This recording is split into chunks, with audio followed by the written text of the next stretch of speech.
Pohon beringin tegaknya tinggi, kalau rendah menyapu bumi, menghibur aku, menolong aku. Bertiuplah, oh angin bayu, laju, laju, buaiku laju. Alhamdulillah. Apa khabar semua anak-anak Mak Jah di luar sana? Mak Jah seperti biasa sentiasa mendoakan anak-anak Mak Jah di luar sana supaya sihat walafiat, dimudahkan segala urusan dan dijauhkan dari malapetaka dan bencana. Amin.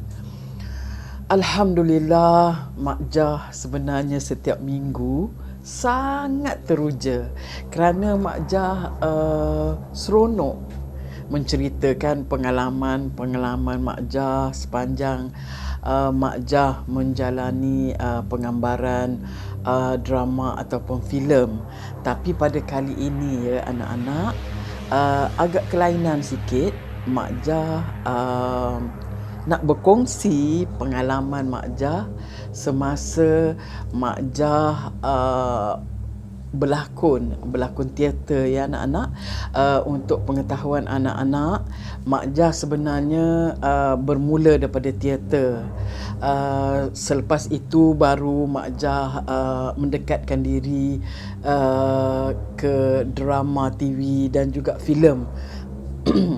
Kalau seingat Mak Jah, teater yang mula-mula Mak Jah lakonkan adalah berjudul Ina, dengan kumpulan Kopratasa. Ya anak-anak, apa yang Mak Jah nak kongsikan pada minggu ini adalah sebuah teater yang Mak Jah lakonkan, iaitu teater ini ada orang yang membuat bangsawan dan ada yang membuat semi bangsawan. Teater ini berjudul Radin Galuh. Sedikit Mak Jah ingin memberitahu apa sebenarnya cerita teater Radin Galuh ni. Teater Radin Galuh ini, kalau anak-anak pernah tengok filem-filem Melayu klasik di zaman dulu, iaitu yang berjudul Panji Semerang. Panji Semerang itu adalah sebenarnya Radin Galuh. Itulah teater yang Mak Jah lakonkan, yang Mak Jah akan ceritakan dengan anak-anak semua di luar sana. Kerana sepanjang Mak Jah bermain teater, Radin Galuh ini agak mencabar minda Mak Jah.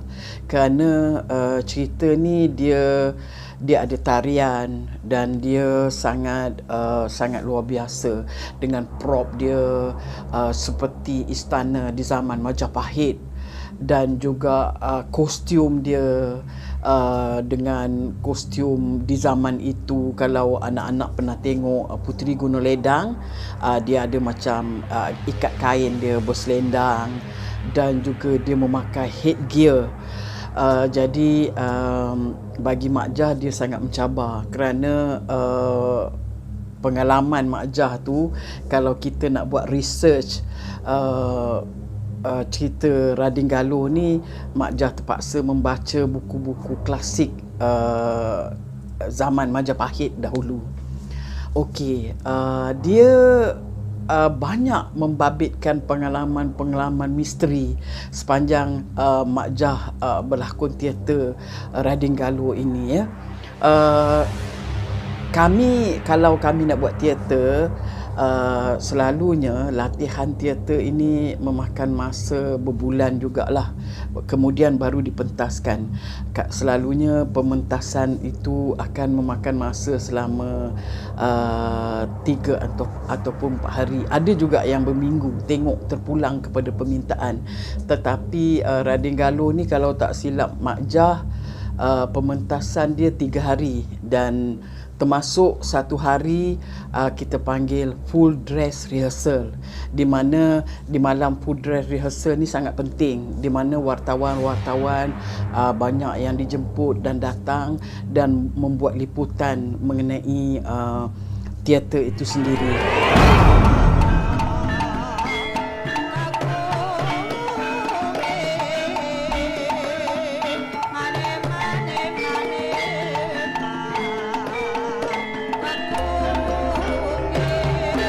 Jadi sepanjang latihan selama sebulan itu tidak berlaku apa-apa. Dia berjalan dengan lancar. Tetapi apabila bermulanya full dress rehearsal, di mana full dress rehearsal ini kami terpaksa memakai kostum, mengenakan makeup, dan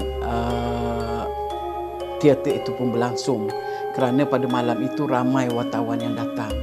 Apabila Mak Jah perasan, apabila Mak Jah dah start pakai kostum, maka bermulalah perkara yang pelik-pelik berlaku terhadap diri Mak Jah. Perkara pertama sekali Mak Jah perasan apabila Mak Jah memakai headgear. Headgear itu adalah dia yang letak di atas kepala tu, dan dia ada bunga-bunga sikit di belakang dia. Bunga tu adalah bunga melu. Zaman dulu banyak menggunakan bunga melu. Bila dia orang dah make up Mak Jah, make up watak tu, Mak Jah memainkan peranan sebagai isteri kedua kepada sang Prabu.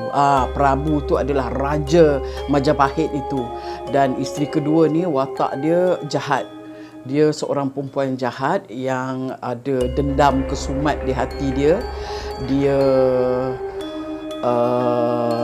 sangat tidak puas hati dengan isteri pertama, Prabu.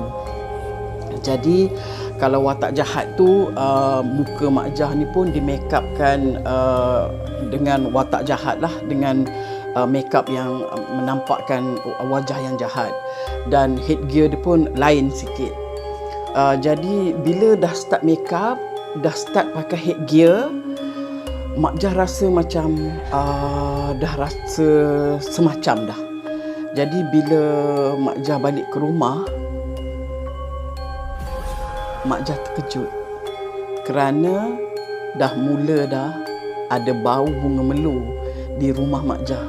Tapi bau tu Mak Jah seorang aja yang boleh cium. Orang lain dekat rumah tu, anak-anak Mak Jah, arwah Mak Jah semua tak ada rasa.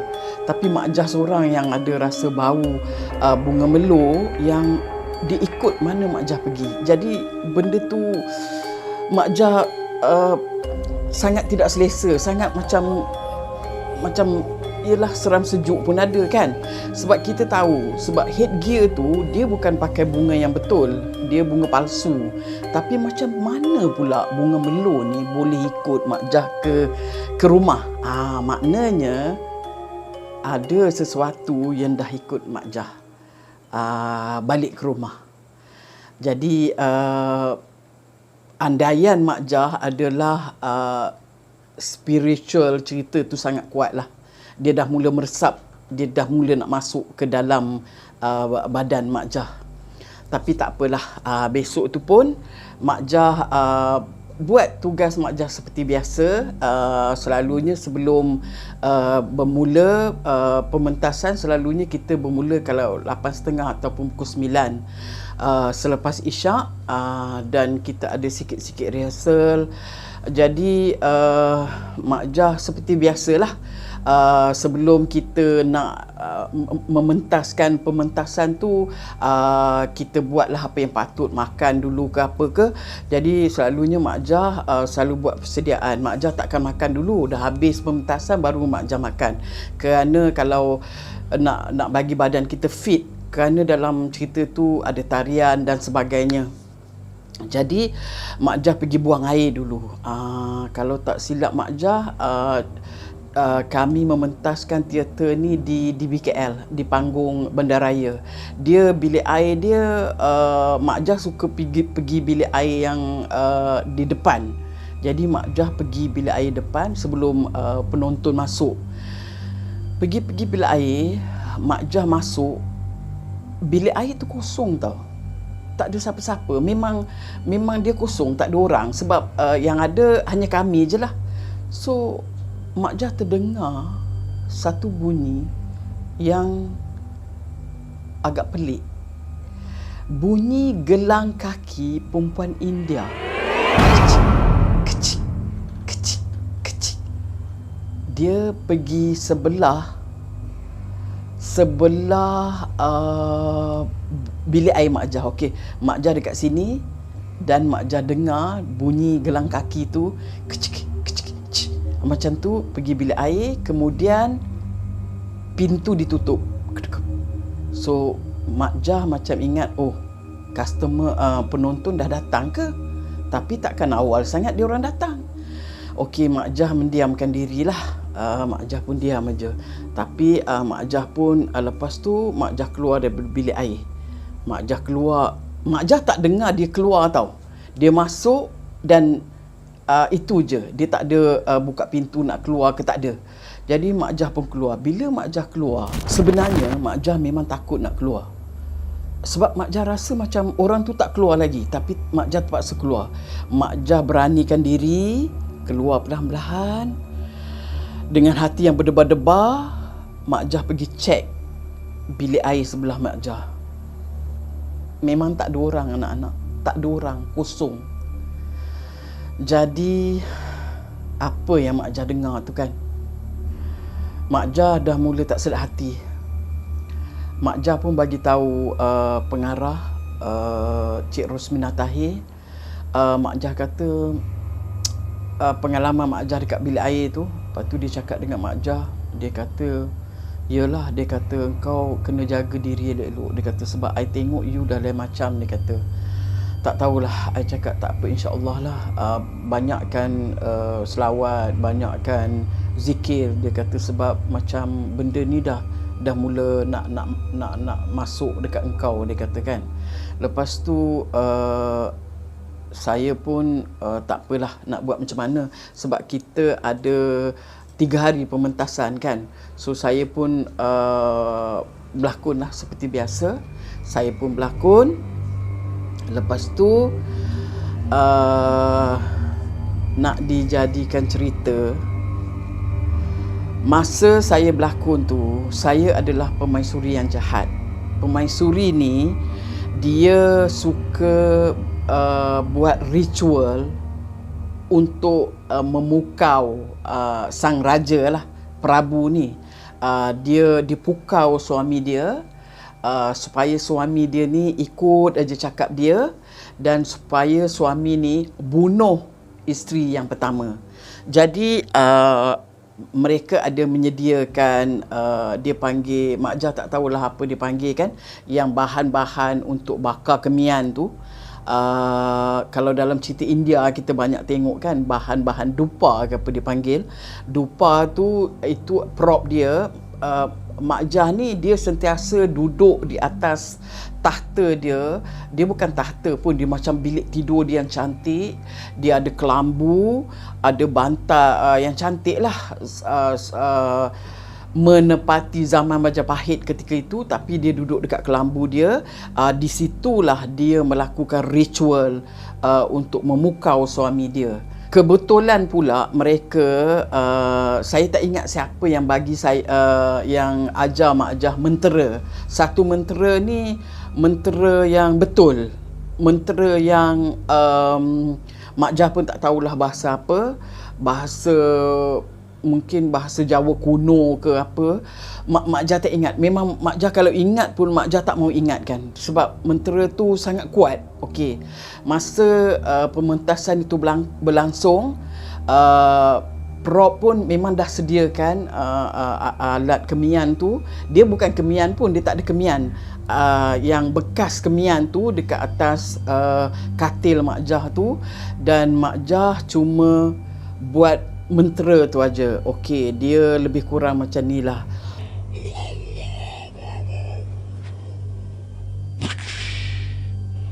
Bila Mak Jah buat macam tu aja, Mak Jah baca aja,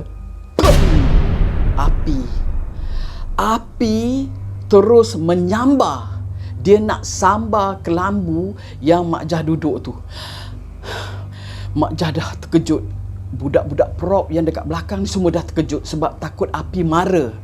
Tapi api tu dia macam dia macam nak kata meletup, bukan meletup, dia apa orang panggil, semarak macam tu. Tapi dia bukan api yang betul tau. Sebab itu dia tak kena kelambu tu, dia tak kena. Kemudian dia macam jatuh balik lah. Dia tak jadi. Budak-budak dekat belakang semua dah panik sebab takut kelambu terbakar. Lepas tu Mak Jah dah macam dipukau tau. Dia berlakon macam naik syekh dah. Berlakon. Lepas tu habislah satu malam tu. Memang Mak Jah pun tak tahulah, energi dia sangat luar biasa.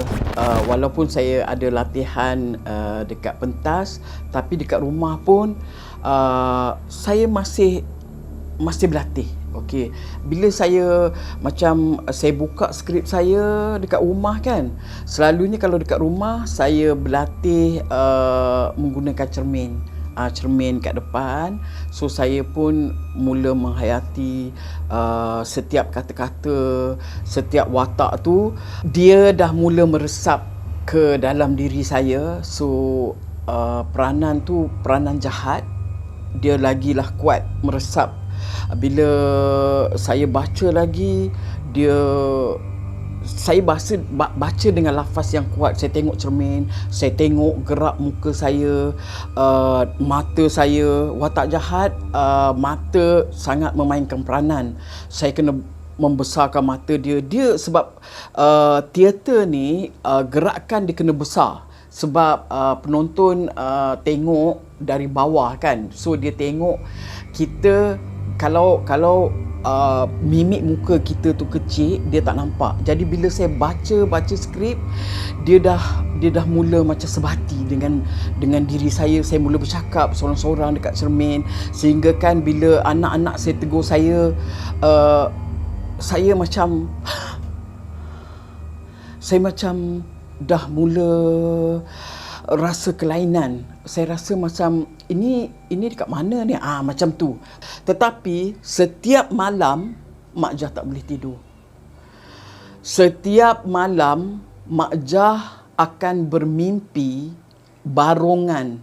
Kalau anak-anak tahu apa itu hantu barongan, barongan ni adalah macam satu tarian di Bali yang memakai patung yang sangat menakutkan, ada gigi yang besar. Setiap malam Mak Jah akan bermimpi barong datang macam ni. Datang macam tu. Mak Jah tak boleh tidur setiap malam. Untuk membuatkan Mak Jah tidur, Mak Jah kena banyakkan berzikir, ingat Allah. Dekat nak subuh baru Mak Jah boleh tidur. Kadang-kadang Mak Jah terpaksa tidur di sofa waktu siang hari. Tidur dekat sofa tu macam orang yang sangat ketakutan. Pernah satu hari tu Mak Jah terlalu penat tidur di sofa, dan apabila arwah Mak Jah, dia nak gerakkan Mak Jah makan tengah hari kan. Bila dia gerak je, Mak Jah melompat macam ni, macam barung tu. Mak Jah dah risau dah. Sebab apa? Bila Mak Jah ialah Mak Jah tidur, kemudian arwah Mak Jah dia gerakkan, Jah, Mak Jah begitu. Bila Mak Jah begitu, Mak Jah dah tahu dah, ini aku ni dah bukan aku dah ni. Spiritual, benda-benda bad spirit tu dia dah masuk dalam badan aku, dan dia sangat menakutkan. Sebab apa, benda ni kalau kita tak buang, dia akan berlanjutan, maknanya kita akan diganggu oleh benda-benda macam tu. Jadi Mak Jah bagi tahu, director kata, kau pergi buanglah. Dia kata benda ni memang dah masuk kat badan kau. Pasal apa? Mereka syak mentera yang digunakan itu adalah mentera yang benar. Tapi alhamdulillah, sekarang Mak Jah dah tak ingat langsung dah apa mentera dia, tetapi bunyi dia memang satu perkataan yang pelik lah. Dia tak tahulah mana mentera dia, mana dia orang dapat, dan dia orang bagi dekat Mak Jah baca benda tu. Dan mungkin benda itu yang dia orang suspek daripada mentera itulah yang orang kata benda-benda yang tak elok ni dia datang. Tambah pula Mak Jah memainkan peranan watak jahat. Jadi benda tu memang sukalah dia menempik. Jadi apabila habis pementasan tu, Mak Jah pun pergi jumpa ustaz, minta ustaz buang balik apa yang ada dekat badan Mak Jah. Jadi apabila selesai pementasan tu, Mak Jah